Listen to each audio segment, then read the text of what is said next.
আসসালামু আলাইকুম friends, welcome to my another video. আজকে চলে আসলাম নতুন একটি রেসিপি নিয়ে। এটা হলো পিঠার রেসিপি। তো যে পিঠাটা দেখতে পাচ্ছেন আপনারা অনেকেই এই পিঠাটাকে চেনেন। তো এই পিঠাটার নাম পোয়া পিঠা, বা অঞ্চল ভেদে ভেদে এটাকে বিভিন্ন ধরনের নামকরণ করে, যেমন পাকান পিঠা বা তেল পিঠা ইত্যাদি। তো দেরি না করে চলুন মূল ভিডিওতে যাওয়া যাক। তো আমরা এখানে প্রথমত নিয়েছি গুড়। আমি এখানে খেজুরের গুড় ইউজ করতেছি। আপনারা অন্য গুড় ইউজ করতে পারেন বা চিনিও ইউজ করতে পারেন। আমার পরিমাণ মতো আমি গুড় নিয়ে নিলাম। দেন গুড়টাকে খুব সুন্দর করে পানির সাথে মিক্সড করে নিব। পরিমাণ মতো লবণ দিয়ে দিলাম। এটাকে খুব সুন্দর করে মিক্সড করা প্রয়োজন, কারণ দেখা যাচ্ছে যে গুড়ের যে দানা, এই দানাটা যেন না থাকে সেদিকে খেয়াল রাখতে হবে। তো আপনারা এখানে হালকা কিছু পরিমাণে গরম পানি ইউজ করতে পারেন। দেন আমি আমার পরিমাণ মতো চাউলের গুঁড়া নিয়ে নিলাম। দেখতে পাচ্ছেন আমি আমার পরিমাণ মতো চাউলের গুঁড়া নিয়ে নিয়েছি। আপনাদের পরিমাণ মতো আপনারা চাউলের গুঁড়া নিয়ে নেবেন এবং কি সেটাকে খুব সুন্দর করে মিক্সড করবেন। দেন চাউলের গুঁড়ার পরে আমরা এবারে নিব কিছু ফ্রেশ ময়দা। তো ফ্রেশ ময়দাও কিছুটা পরিমাণে দিয়ে দিব। আমরা যে পরিমাণে চাউলের গুঁড়া নেব তার 1/3 আমরা ময়দা নেওয়ার চেষ্টা করব। তো আমরা ময়দা নিয়ে নিলাম। দেন এটাকে খুব সুন্দর করে ফেটে নিব। সেটা প্রথমে যেন গুটি না থাকে সেই কারণে আমি হাত দিয়ে খুব সুন্দর করে এটাকে প্রসেসিং করে মিক্সড করে নিব।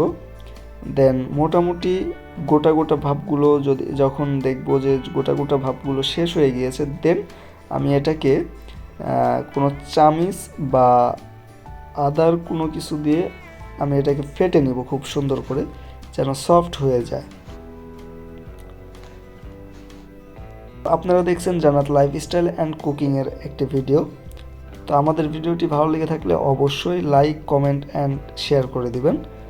তো আমরা এখন এটাকে চামিচ দিয়ে খুব সুন্দর করে ফেটে নিব। দেখতে পাচ্ছেন একদম সফট হয়ে আসছে। তো এমন সফট করে নিতে হবে। গোটা গোটা থাকলে দেখা যাচ্ছে যে এটা কিন্তু ভালোভাবে ফুলবে না, যার কারণে আমরা যতটা পারবো ফেটে নিব। দেন 3 থেকে 10 মিনিট পর্যন্ত, সর্বনিম্ন 3 থেকে 10 মিনিট পর্যন্ত ব্রেক দিব। দেন এবারে আমাদের ভাজার পালা। আমি প্রথমে সাদা তেল দিয়ে দিলাম, সয়াবিন তেল দিয়ে দিলাম কড়াইয়ে। এটা একটি লোহার কড়াই। তো আমি কড়াইয়ে আমার পরিমাণ মতো তেল দিয়ে দিলাম। দেন আরেকটি চামচ দিয়ে পরিমাণ মতো আমি এই মিক্সটা তেলের ভিতরে দিয়ে দিলাম। এখানে আমাদের নাড়াচাড়া করা বা উপরে তোলার কোনো প্রয়োজন নেই।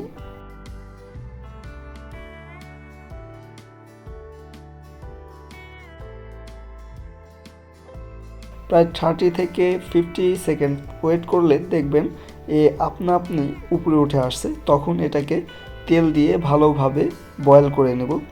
দেন এটাকে উল্টিয়ে দেব।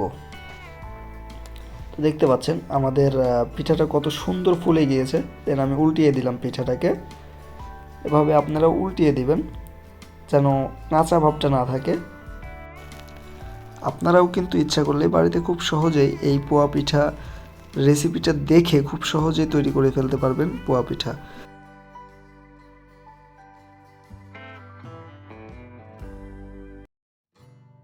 আর এখানে একটি কথা না বললেই না, অনেকে অভিযোগ করে তার পিঠা ফোলে না, অনেকে অভিযোগ করে পিঠা সফট হয় না।